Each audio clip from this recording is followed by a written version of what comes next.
नमस्कार। आशा ही नहीं विश्वास है आप सभी सानंद होंगे, स्वस्थ होंगे।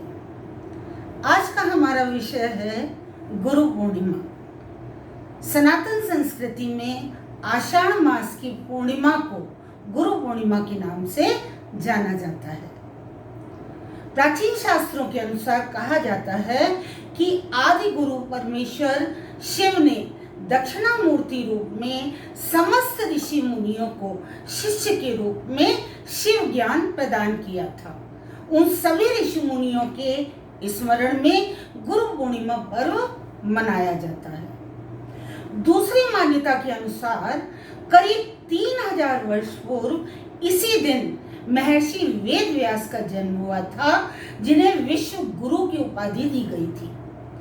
4 वेद और 18 पुराण जैसे अनुपम ग्रंथों की रचना करने वाले तथा महाभारत के रचयिता कृष्णद्वैपायन महर्षि वेद व्यास, जिन्हें आदि गुरु भी कहा जाता है, ऐसी महान विभूति जो भूतो न भविष्यति, उनके सम्मान में गुरु पूर्णिमा को हम व्यास पूर्णिमा के नाम से भी जानते हैं। कहा जाता है कि महर्षि वेदव्यास ने अपने बाल्यकाल में अपने माता पिता से प्रभु दर्शन की इच्छा व्यक्त की, तो उनकी माता ने उन्हें वन जाने की आज्ञा दे दी और कहा कि घोर तपस्या से तुम प्रभु का दर्शन कर सकते हो। साथ ही यह भी कहा कि जब घर का स्मरण आए तो लौट आना। इसके बाद वेद व्यास जी तपस्या हेतु वन चले गए तथा कठिन तपस्या में लीन हो गए। इसी तपस्या के पूर्ण प्रताप से उन्हें संस्कृत भाषा में प्रवीणता हासिल हुई।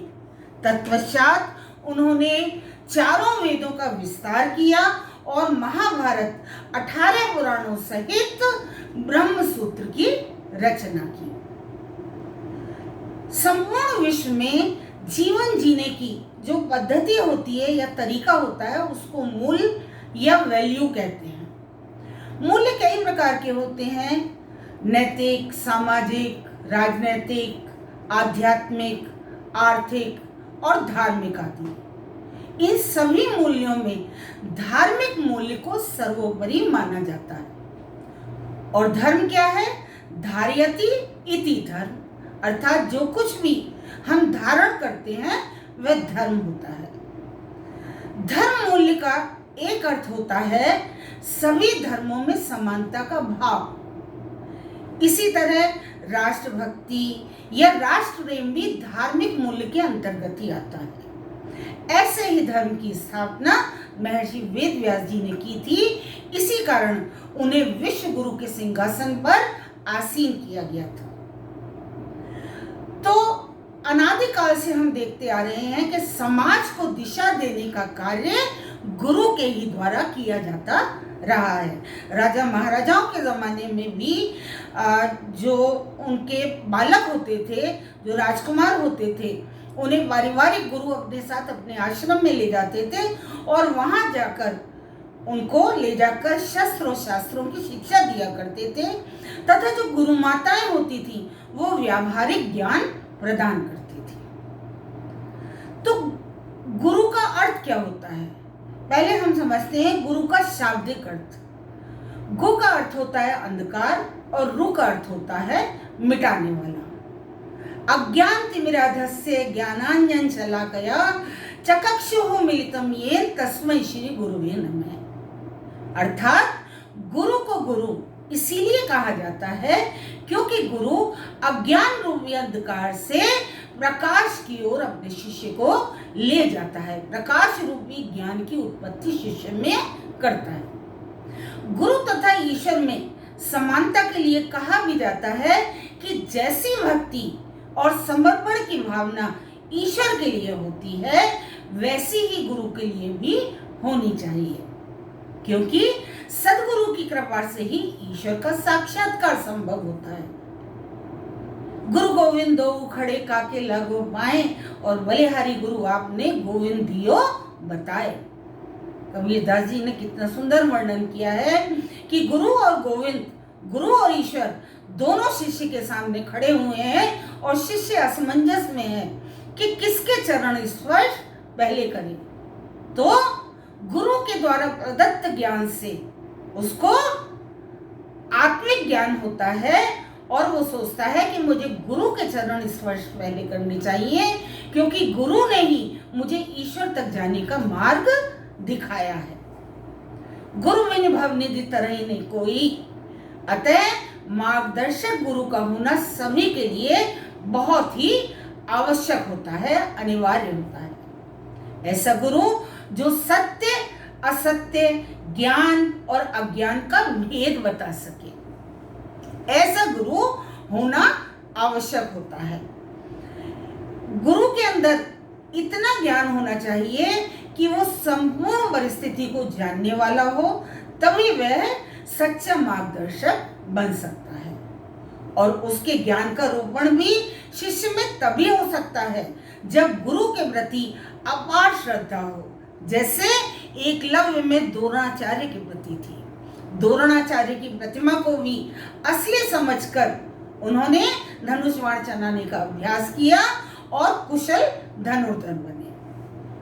महर्षि रामकृष्ण परमहंस जिस श्रद्धा से पत्थर की महाकाली को भोग लगाते थे, वही श्रद्धा और समर्पण भी शिष्य के अंदर होना आवश्यक होता है, तभी उसे गुरु से संपूर्ण ज्ञान की प्राप्ति होती है।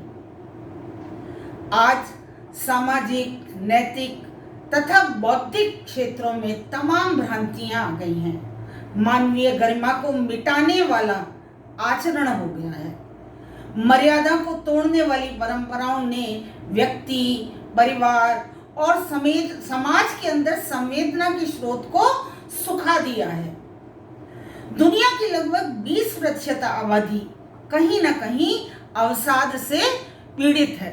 उन सभी को अच्छे पथ प्रदर्शक गुरुओं की आज आवश्यकता है।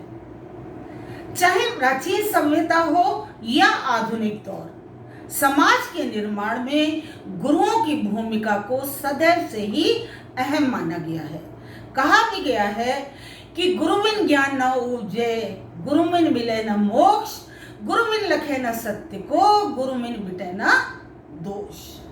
जैसे सूर्य से तप्त भूमि को वर्षा से शीतलता एवं फसल पैदा करने की शक्ति मिलती है, क्षमता प्राप्त होती है, ठीक उसी प्रकार से सच्चे, ज्ञानी तथा स्वार्थ रहित मार्गदर्शक गुरु से शिष्य को ज्ञान, शांति तथा सही दिशा प्राप्त होती है।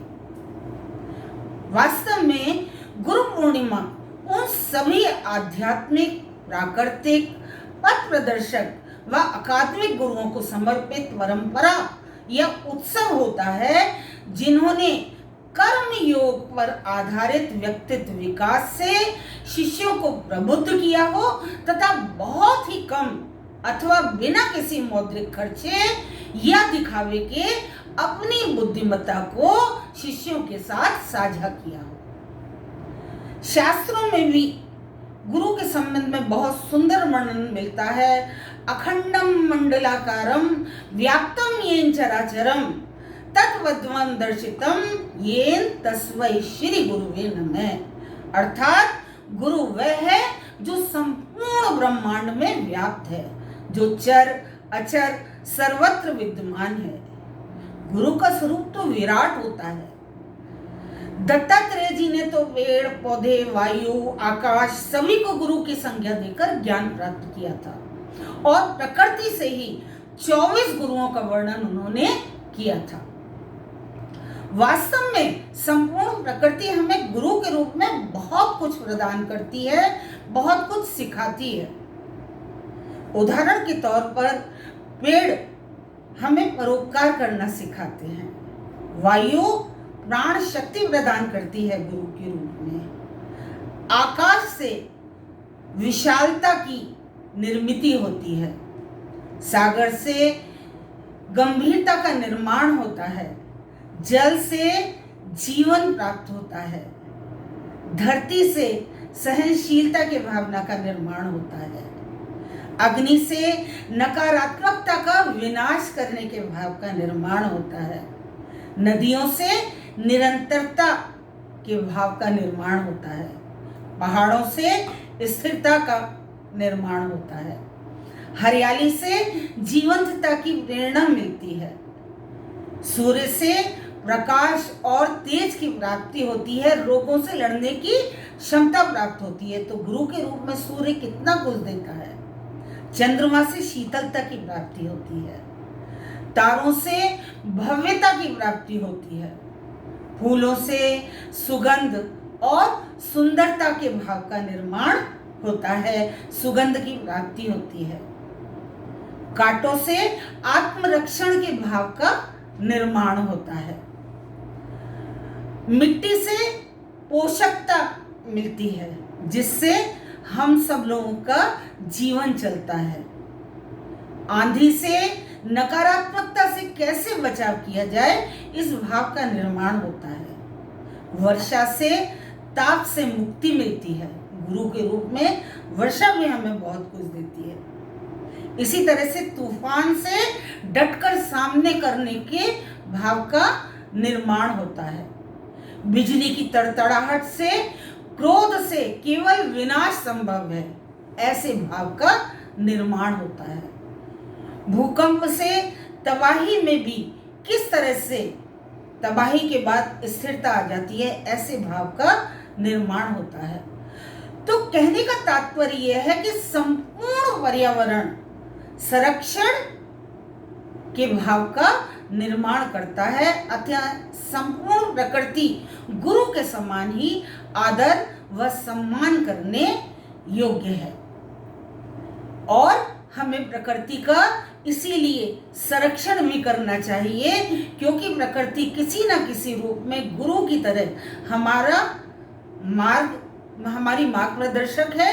साथ ही साथ गुरु की तरह हमें कुछ न कुछ देती है। कहने का तात्पर्य यह है कि अच्छे गुरु का प्रभाव जीवन पर्यंत रहता है। एक सच्चे गुरु को राष्ट्र की पीड़ा भी हमेशा बनी रहती है। सच्चा गुरु केवल व्यक्ति उत्थान की बात ही नहीं करता, उसमें सदैव राष्ट्र का चिंतन भी विद्यमान रहता है। गुरु पूर्णिमा पर्व संपूर्ण भारत में और विदेशों में भी जहां जहां भारतीय निवास करते हैं, अपने अपने गुरु के प्रति श्रद्धा और विश्वास प्रदर्शित करने के लिए बहुत ही उल्लास के साथ मनाया जाता है, क्योंकि आत्मबल और आत्मशक्ति प्राप्त करने का एकमात्र सूत्र गुरु ही होता है। अतः जिसे भी गुरु बनाए, व्यक्ति के रूप में या तत्व के रूप में, ऐसे मार्गदर्शक गुरु का चुनाव करना चाहिए जो ज्ञान प्रदान करने के साथ साथ सामाजिक तथा भावनात्मक विकास का भी पोषण करने वाला हो, और ज्ञान का ऐसा स्तंभ हो वो गुरु जो सफलता प्राप्त करने व समाज और देश में सकारात्मक योगदान देने के लिए सशक्त बनाए, ताकि जीवन पर्यंत शिष्य के मन मस्तिष्क में गुरु के प्रति श्रद्धा व सम्मान का भाव कम न होना पाए। इसी के साथ जय हिंद, जय भारत, वंदे मातरम।